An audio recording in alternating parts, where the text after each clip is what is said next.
package tonight.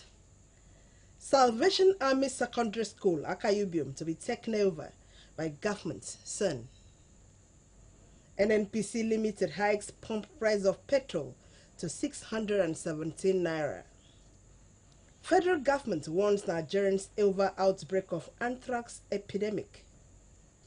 And old boys from two foremost schools lock horns for late prelate Mbang. We have details for you shortly.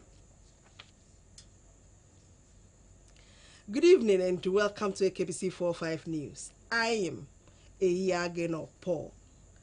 As part of efforts towards efficient service delivery in the education sector, the state government has expressed willingness to take over the Salvation Army School, Akayubium, in Serubium local government area. Governor Moino gave the indication mentioning that the cottage hospital, Akayubium, is one of the 6 cottage hospitals in the state to be given a first lift. Government House reporter Patience John completes the story. Governor Moino, who acknowledged that the Salvation Army Secondary School has produced greater Kwabon people, expressed the intention of his administration to take over the school and thanked the Salvation Army for establishing and maintaining the school over the years. We like to work with the Salvation Army School, let government partner with you, hand over the school to government. I believe that we will change the name, we will just ensure that we partner with you to work with this. If we have all these leaders attend this school, they were there, and it's good we just make them happy. The state's chief executive equally undertook an inspection of the cottage hospital, Akayubium, where he regretted the poor state of the institution and promised government's intervention to enable the health facility serve its purpose to the people. Governor Moino added that incentives and social amenities will be provided at the facility for doctors' convenience. We renovate their quarters, we give them basic amenities. And once I'm around an area, we try to add some other things to it to make that worth the while. So I needed to see this facility. I actually thought it was a primary health facility, but it's the Spirit of God that brought me here. This is pathetic. This is pathetic. So what we are going to do, I've requested the Permanent Secretary, Ministry of Health, to let us see the hospitals, cottage hospitals. We'll intervene in about 6 immediately, and that intervention will try and fix up the cottage hospitals. Patience John, Akbc News. As the international community marks the 2023 Nelson Mandela Day, the need for leaders at all levels to discharge their responsibilities with selflessness has been advocated. Nelson Mandela Day was declared by the United Nations to mark the birthday of the first black president of South Africa, given his contributions to international peace and equality. Etienne Ibarra in the following report x-rays the life and times of Nelson Mandela and his impact on the society. There are many people who feel that it is useless and futile for us to continue talking peace and non-violence against a government whose reply is only savage attacks on an unarmed and defenseless people. Nelson Mandela was an anti-apartheid activist and the former first black president of South Africa. He was born Rolilela Mandela on July 18, 1918 in a rural village of Mveso. A descendant of a Tambo royal family, Mandela's father served as a local chief and consul to the king. His devout Christian mother enrolled him in a Methodist school where he was given the English name Nelson. After his father's death, the 12-year-old Mandela was brought to the central area of Tambo monarchy to be raised by the king's region. Living among the royals exposed him to a powerful example of black leadership that remained the source of influence throughout his life. There, he became involved in an anti-colonial and African nationalist politics, joining the ANC in 1943 and co-founding its Youth League in 1944. This national party swiftly cracked down on our efforts, jailing Mandela and banning him from the ANC. In 1956, Mandela and 155 colleagues were tried for treason. The latter acquitted. Mandela became convinced that apartheid would not fall without armed resistance. In 1961, he formed the MK militant branch of the ANC that committed targeted acts of sabotage against the government and its military. However, on August 1962, Mandela was captured, charged with conspiracy, received a life sentence and incarcerated in Robben Island, but he remained a symbol of black South African resistance.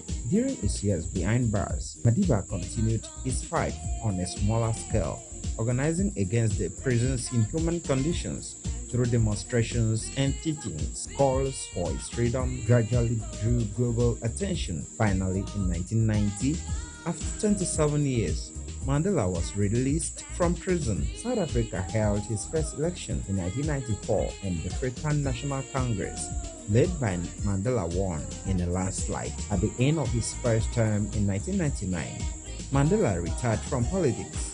He continued to commit himself to activism, particularly to the humanitarian crisis. In 2013, Mandela died of respiratory infection at the age of 95. In recognition of his contributions to peace and culture, the United Nations in 2009 designated July 18 as International Nelson Mandela Day to celebrate his birthday and also to commemorate the fight against racism and apartheid. Each year, on Nelson Mandela's birthday, we pay tribute to an extraordinary global advocate for equality, dignity, and solidarity. Madiba was a moral giant of the 20th century, whose timeless legacy continues to guide us today. The theme for this year's celebration is climate, food, and solidarity. Some respondents paid glowing tributes to Nelson Mandela as an instrument of peace, emphasizing the need for leaders to be selfless in the discharge of duties. We have to emulate the potentials of our late father Nelson Mandela. As a public office holder, we should learn to be selfless and to put people first in all we do, as Nelson Mandela did. The man who fought for freedom. Freedom is something you can't buy. And so I learned we should allow ourselves, we should express ourselves. There should be no disparity, black and white. We are all the same. I would really like our Africans, and especially society, and as well as our Nigerian leaders, to emulate the leadership quality of Nelson Mandela, of selflessness. We go into political positions not for our own self, but for the people. It was a forefront for us on gender equality, and my opinion is that the leaders of today should actually imbibe them.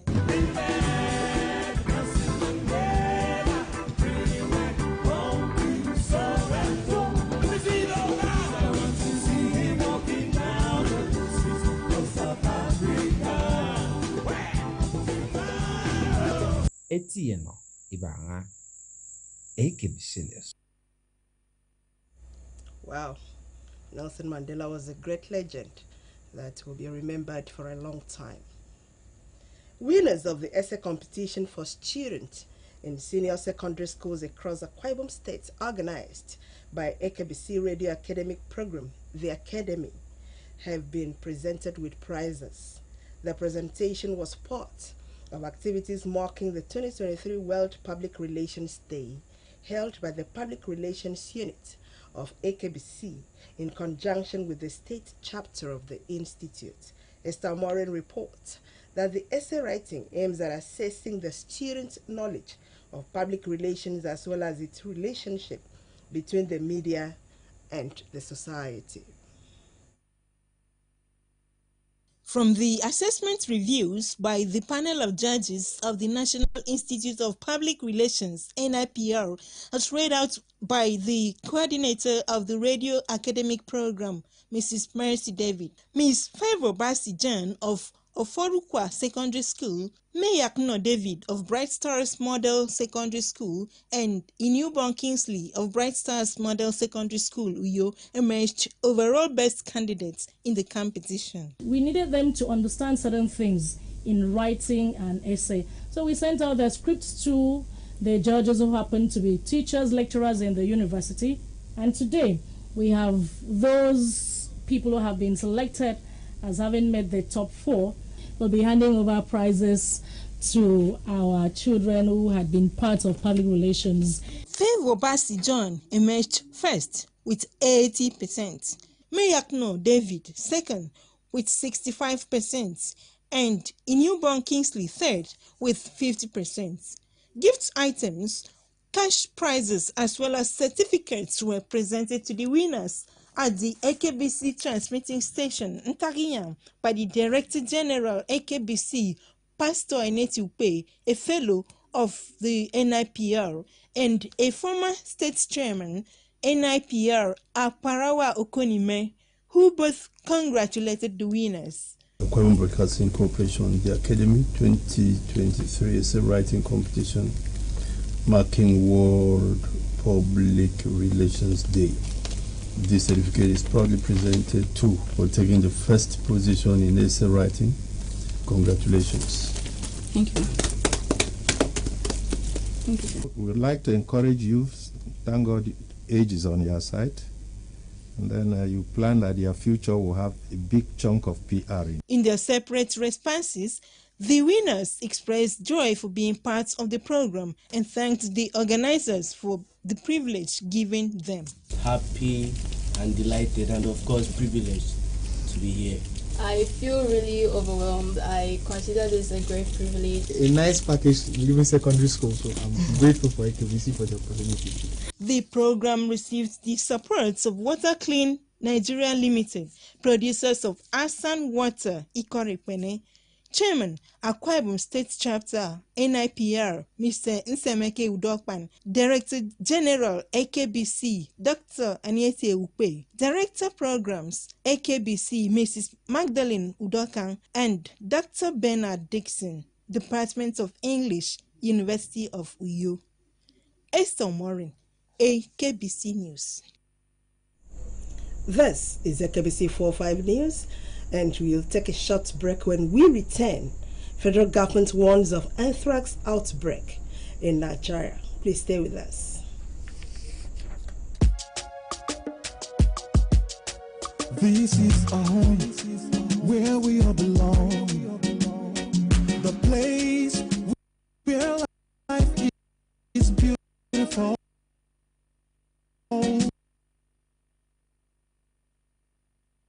Yes, we enjoy when we live together in unity and love.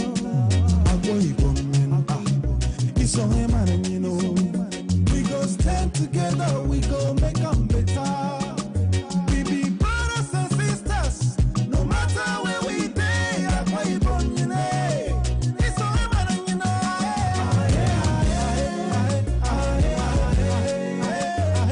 No matter where we day, we are one.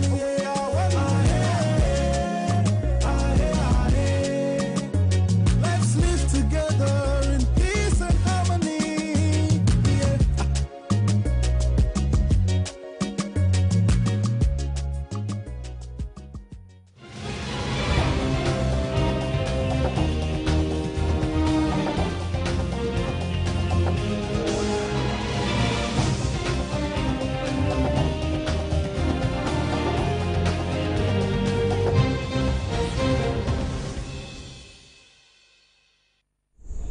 It's so good to have you back, and now to our remaining news stories. The federal government-owned NNPC Limited on Tuesday morning jacked up its petrol pump price to 617 naira per litre from 537 naira in Abuja. The national oil company has not given any reasons for the latest price increase following the deregulation of the downstream sector of the Nigerian oil and gas industry. With NNPC Limited taking the lead, most marketers, which opened earlier dispensing at the old rate hurriedly shut the stations to adjust their pump to the new price. President Bola Tinubu had on May 29 during his inaugural speech said there was no budget to continue the payment of petrol subsidy. The pronouncement led to the hike in petrol price from 195 naira per litre to 537 naira. The federal government said the risk assessment conducted by the human health sector showed that the likelihood of an outbreak of anthrax disease in the country is high. The federal government also said that the potential impact of the disease on humans is high. These were made known on Monday night in a joint press statement signed by the Federal Minister of Agriculture and Rural Development Chief Veterinary Officer of Nigeria, Dr. Kolumba Vakuru, and the Director General of NCDC, Dr. Ifedayo Adetifa. The government, however, noted that it has activated the incident management system at level 2 with an incident manager appointed for effective coordination of the response. Earlier, FMARD confirmed one case of the anthrax disease in the mixed livestock farm in Niger State. This is the first animal case to be reported in Nigeria since the beginning of the West Africa outbreak in Ghana in June 2023. FMARD said on July 13, 2023, the sudden deaths of livestock in this farm with 8 mortality was reported, and the animals who died were observed to have been bleeding from external orifices without blood clotting. A group of human rights lawyers have commenced contempt proceedings against the Director General of the State Security Service, Yusuf Biche, over alleged disobedience to multiple judgments and orders of the court directing the release of the suspended central bank governor, Godwin Emefiele, from custody of the agency. They have filed a contempt charge seeking to commit the DSS chief to prison in line with provisions of the law on violation of lawful order of a competent court. From 48, which is the notification of the consequences of disobedience to a court order, and Form 949, which seeks to commit an alleged contemnor to prison, were filed before the High Court of the Federal Capital Territory, FCT Abuja, on Monday.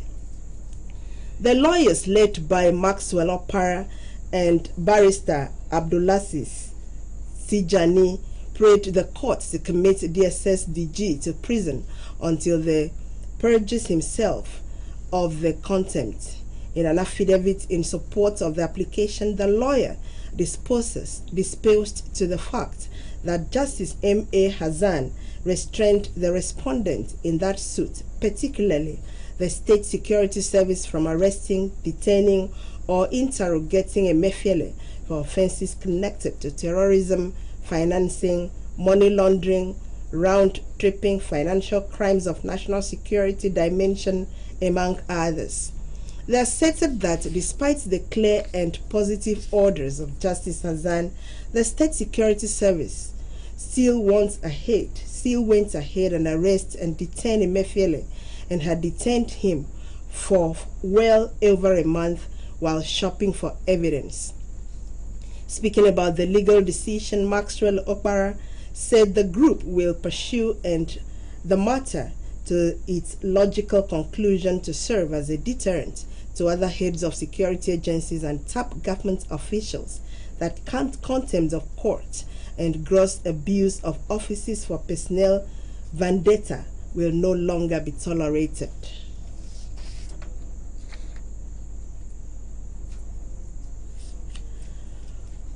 Old boys of Hope Waddell Training Institution, Calabar, resident in Uyo, and the Methodist Boys High School, Oron counterpart, 2 famous and oldest secondary schools east of the Niger, will tomorrow lock horns in a novelty football match. The match is part of activities lined up for the funeral of a former teacher and an illustrious son old boy of the Methodist Boys High School, or on Commander Order of the Niger Prelate Emeritus Methodist Church, Nigeria, His Eminence Dr. Sunday Kofimbang. The testimonial match will renew the soccer rivalry between the two schools. Will be played at the Shelter Afrique field by 2:30 p.m. A statement released by the organizers of the event enjoined all old boys of the two premier institutions, including old boys in Skirt, residents in Uyo and environs, to watch the encounter. An ex-staff of the radio arm of the Akbc, Pastor Osuni Abasi Alfred, aka Larry, is expected to lead the Methodist Boys High School, and Deacon Edemasai, Director, Reportorial Akbc, will be marshal the defense. That's all we have for you tonight. But before we go, another look at the top stories. Salvation Army Secondary School Akayubium to be taken over by government soon. That's a package. Many thanks for watching and enjoy your night's rest.